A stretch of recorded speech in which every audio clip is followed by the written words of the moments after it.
മൂന്തേട്ടൻ മൂന്തേട്ടനെ സംഘത്തിൽ നിന്ന് B J പിയിലേക്ക് നിയോഗിച്ചതാണ്. അതും ഈ പറഞ്ഞതുപോലെ അദ്ദേഹത്തിൻ്റെ ആരോഗ്യപരമായ പ്രശ്നങ്ങളുണ്ട്. വേറൊരു സംഘടനാ സെക്രട്ടറിയെ നിശ്ചയിച്ചു എന്നുള്ളതാണ്. മൂന്തേട്ടൻ പണ്ടും അങ്ങനെ പൊതുവേദികളിൽ പ്രത്യക്ഷപ്പെട്ട് ബി ജെ പിയുടെ പൊതുയോഗങ്ങളിൽ പ്രസംഗിക്കുകയോ അല്ലെങ്കിൽ ചാനൽ അങ്ങനെയൊന്നും ചെയ്യുമായിരുന്നില്ല. സംഘടനയ്ക്കകത്ത് മാത്രമേ അറിയുള്ളൂ. അത് അദ്ദേഹത്തിൻ്റെ അവസാന നാളുകൾ വഴിയുള്ളപ്പോഴെല്ലാം സജീവമായിട്ടുണ്ടായിരുന്നു. പിന്നെ സി കെ പത്മനാഭന് ഞാൻ ഈ പറഞ്ഞത് തന്നെ പ്രായത്തിൻ്റെ പരിമിതിയുള്ളതുകൊണ്ട് അദ്ദേഹത്തിന് നേരിട്ട് ഉത്തരവാദിത്വം കൊടുക്കാൻ കഴിയില്ല.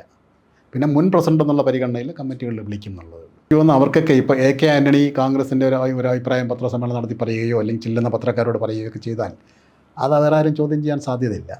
ആൻ്റണി അങ്ങനെ പറയാറുമില്ല. പൊതുവെ പറഞ്ഞാലും അതൊന്നും വിമർശിക്കപ്പെടില്ല. പക്ഷേ ഇതിനകത്ത് അങ്ങനെ പറയാൻ ആരും തയ്യാറാവില്ല. സി പി എമ്മിൽ എവിടെ ഉണ്ടായിരുന്നു അച്യുതാനന്ദനൊക്കെ അവസാനം എന്തെങ്കിലും കമ്മിറ്റിയിൽ അറിയിച്ചിട്ടുണ്ടോ? ആലപ്പുഴ സമ്മേളനത്തിൽ നിന്ന് വേറെ വിഷമിച്ച് കരഞ്ഞോണ്ടിറങ്ങി പോയതല്ലേ. പാലോളി മുഹമ്മദ് കുട്ടിയെ സംഘടനാ കാര്യങ്ങൾക്ക് അവർ വിളിക്കുന്നുണ്ടാവും, അറിയുന്നുണ്ടാവും. പക്ഷേ ജനം അറിയുന്നില്ലല്ലോ.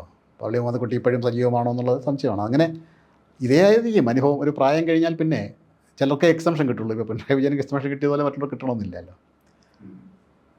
അല്ല, അത് നല്ലതുമാണ്. കാരണം പിന്നെ രണ്ടും കൂടി സംയോജിപ്പിച്ച് കൊണ്ടുപോകണം. കുറച്ച് പകുതി 50% അവരും അങ്ങനെ വേണമോ. അതാണ് ഒരു ഈ തലമുറ കൈമാറാനുള്ളൊരവസരം. ഇന്ത്യ എന്ന് പറഞ്ഞാൽ ലോകരാഷ്ട്രങ്ങളുടെ മുമ്പിൽ എത്രയോ പുറകിലായിരുന്നു. അങ്ങനെ ശ്രദ്ധിക്കപ്പെടുന്ന ഒരു രാഷ്ട്രമായിട്ട് ഒരിക്കലും ഇന്ത്യ അങ്ങനെ ഗണിച്ചിട്ട് പോലുമില്ല. നമ്മളിപ്പം ചുമ്മാ ഭംഗിവാക്ക് പറയുമ്പോൾ നെഹ്റു അങ്ങനെയായിരുന്നു, ഇന്ദിരാഗാന്ധി ഇങ്ങനെയായിരുന്നു എന്നൊക്കെ പറയാമെന്നല്ലാതെ ഇപ്പോഴങ്ങനെയല്ലല്ലോ. ഇപ്പോൾ ലോകരാഷ്ട്രങ്ങൾ മുഴുവൻ ഇന്ത്യയുടെ ശബ്ദം ശ്രദ്ധിക്കുന്നു. ഇന്ത്യൻ പ്രധാനമന്ത്രി എന്ത് പറയുന്നു, ഇന്ത്യയുടെ രാഷ്ട്രീയ ചലനങ്ങൾ എങ്ങനെയെന്നുള്ള ശ്രദ്ധിക്കപ്പെടുന്നത് വലിയ മാറ്റമാണ് ഇന്ത്യക്ക് ഉണ്ടാക്കിയിട്ടുള്ളത്. ഇപ്പോൾ തന്നെ ഞാൻ ഇടപെട്ടാണ് ഇത് അവസാനിപ്പിച്ചത്. ഈ ട്രംപ് ഇങ്ങനെ നാമം ജപിക്കും പോലെ പറഞ്ഞുകൊണ്ടിരിക്കുന്നില്ലേ, അത് തന്നെ ഒരു പ്രസക്തിയെ കാണിക്കുന്നതല്ലേ. ഒരുപാട് കാര്യങ്ങൾ ഇന്ത്യ എന്തൊക്കെ പറഞ്ഞാലും നരേന്ദ്രമോദി അധികാരത്തിൽ വന്ന ശേഷം ഇന്ത്യക്ക് അകത്തുണ്ടായ മാറ്റങ്ങളും ഇന്ത്യ ലോകത്തിൻ്റെ മുമ്പിൽ വരുത്തിയിട്ടുള്ള ശ്രദ്ധേയമായ മാറ്റങ്ങൾ വളരെ വളരെ പ്രശംസനീയമാണ്. ഇന്ന് അഭിമാനത്തോടുകൂടി നമുക്ക് പറയാം ഞാൻ ഇന്ത്യക്കാരനാണ്. അത് നമ്മൾ ശരിക്കും അറിയണമെങ്കിൽ മറ്റ് പുറം രാജ്യങ്ങളിൽ നിന്ന് ഇന്ത്യയിൽ വല്ലപ്പോഴും അവധിക്കൊക്കെ എത്തുന്നവരോട് ചോദിക്കണം. അപ്പോഴാണ് അവരുടെ ആ ഒരു അഭിമാനം നമുക്ക് കാണാൻ കഴിയുന്നത്. സംഘടിതരായ മതവിഭാഗം മാറി വരുന്നുണ്ടിപ്പോൾ.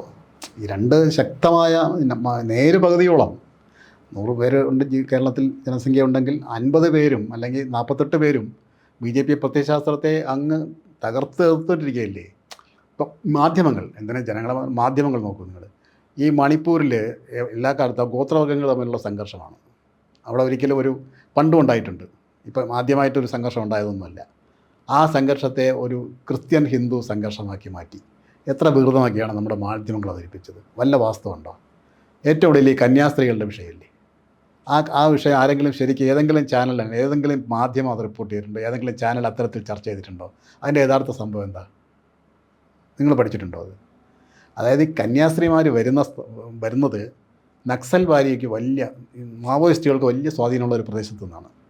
അവിടെ പോലീസിനോ പട്ടാളത്തിനോ അല്ലെങ്കിൽ മറ്റ് സാധാരണ ജനങ്ങൾക്കോ പോകാൻ കഴിയാത്തൊരു പ്രദേശത്താണ്. അവിടെ എപ്പോഴും പോകാനും വളരെ സ്വാതന്ത്ര്യത്തോടെ വിഹരിക്കാനും 2 കുട്ടികളെ അവിടെ നിന്ന് കൊണ്ടുവരാനും ഒക്കെ ഉള്ള കഴിവ് എങ്ങനെ ഈ കന്യാസ്ത്രീകൾക്ക് ഉണ്ടായി എന്നുള്ളത് അന്വേഷിക്കണ്ടേ? സംശയാസ്പദമായ രീതിയിൽ ആ റെയിൽവേ സ്റ്റേഷനിൽ കണ്ട 2 കുട്ടികളോട് കാര്യം ചോദിച്ചപ്പോൾ അവർക്കറിയില്ല, എവിടെ പോകണമെന്നറിയില്ല, എന്തിനു വന്നു എന്നറിയില്ല. എന്ത് ചോദിച്ചാലും അവർ പറയുന്നത് ഈ കന്യാസ്ത്രീകളോട് ചോദിക്കാനാണ്. അങ്ങനെയാണ് സ്റ്റേഷൻ മാസ്റ്റർ കന്യാസ്ത്രീകളോട് ചോദിച്ചത്. അപ്പോൾ അവരെവിടെ കൊണ്ടുപോകണമെന്ന് പറഞ്ഞു ഇത്രയും വ്യക്തമാകാത്തതുകൊണ്ട് അദ്ദേഹം റെയിൽവേ പോലീസിനെ അറിയിച്ചു. ഇതല്ലേ അവിടെ ഇത്രയും ഉണ്ടായിട്ടുള്ളൂ. അപ്പോൾ കന്യാസ്ത്രീകളെ ചോദിച്ച് നിങ്ങളെങ്ങനെ ആ പ്രദേശത്ത് പോയി, നിങ്ങൾക്ക് എങ്ങനെ അവിടെ പോകാൻ കഴിയുന്നു, വേറെ ആർക്കും പോകാൻ കഴിയാത്ത സ്ഥലത്ത് നിങ്ങൾക്ക് എങ്ങനെ പോകാൻ കഴിയുന്നു, അവിടെ നിന്ന് എങ്ങനെ 2 കുട്ടികളെയും കൊണ്ട് നിങ്ങൾക്ക് വരാൻ കഴിയുന്നു? അതൊരു ലാൻഡ് ഓർഡർ വിഷയമല്ലേ. അതിന് എന്തിനു ഈ മതവും വർഗീയമാക്കി കൂട്ടിക്കുഴച്ച് കേരളത്തിലെ മാധ്യമങ്ങൾ ഇങ്ങനെ പരിഹസിച്ചു എന്നുള്ളത് നിങ്ങൾ ആലോചിക്കണ്ടേ. അപ്പോൾ എവിടെ നടന്നാലും കേരളത്തിൽ ബി ജെ പിയെ തകർക്കാൻ കിട്ടുന്ന ഒരു ആയുധമായിട്ട് അവർ ഉപയോഗിക്കും. അതാണ് പ്രധാന കാര്യം. ഇപ്പോൾ മനോരമയും മാതൃഭൂമിയും ഏഷ്യാനെറ്റും എല്ലാം സംഘടിതമായി വിചാരിച്ച ഒരു കാര്യം അവതരിപ്പിക്കാൻ തീരുമാനിച്ചാൽ അത് തന്നെയായിരിക്കും കേരളത്തിൻ്റെ വിശ്വാസീയമായ വാർത്ത. കേരള രാഷ്ട്രീയത്തിൽ നമ്മളിപ്പോൾ ഈ ലോക്കൽ ബോഡി ഇലക്ഷനെ വെച്ചുകൊണ്ട് മറ്റേ ഇലക്ഷനെ കാണാൻ പറ്റില്ല. രണ്ടുമല്ല 3 വ്യത്യസ്തമായ തലത്തിലാണ്. ഇപ്പോൾ ശശി തരൂർ എത്രയോ നാളുകളായിട്ട് തിരുവനന്തപുരം നഗരത്തിൽ നിന്നുള്ള എം പിയാണ്. പക്ഷേ തിരുവനന്തപുരം നഗരം എപ്പോഴും LDF ഭരിക്കുന്നത്. പാർലമെൻറ്റ് തെരഞ്ഞെടുപ്പ് കഴിഞ്ഞ് നടക്കുന്ന ലോക്കൽ ബോഡി തെരഞ്ഞെടുപ്പിൽ ശശി തരൂരിന് കിട്ടിയ ഭൂരിപക്ഷം കിട്ടാറില്ല. അതുകൊണ്ട് അതിനെല്ലാം നമുക്ക് വ്യത്യസ്തമായിട്ട് തന്നെ കാണാം. ഈ ലോക്കൽ ബോഡി ഇലക്ഷനിൽ സജീവമായ രാഷ്ട്രീയം അധികം കാണാറില്ല ആരും. കാരണം അവിടുത്തെ ആ ജനങ്ങളുമായിട്ട് ഏറ്റവും കൂടുതൽ ഇടപെടുന്ന ആൾക്കാർ, ഒരു ചെറിയ കാര്യം ഉണ്ടെങ്കിൽ പോലും ഓടി എത്തുന്ന ആൾക്കാർ, അയാളുടെ രാഷ്ട്രീയം നോക്കാറില്ല.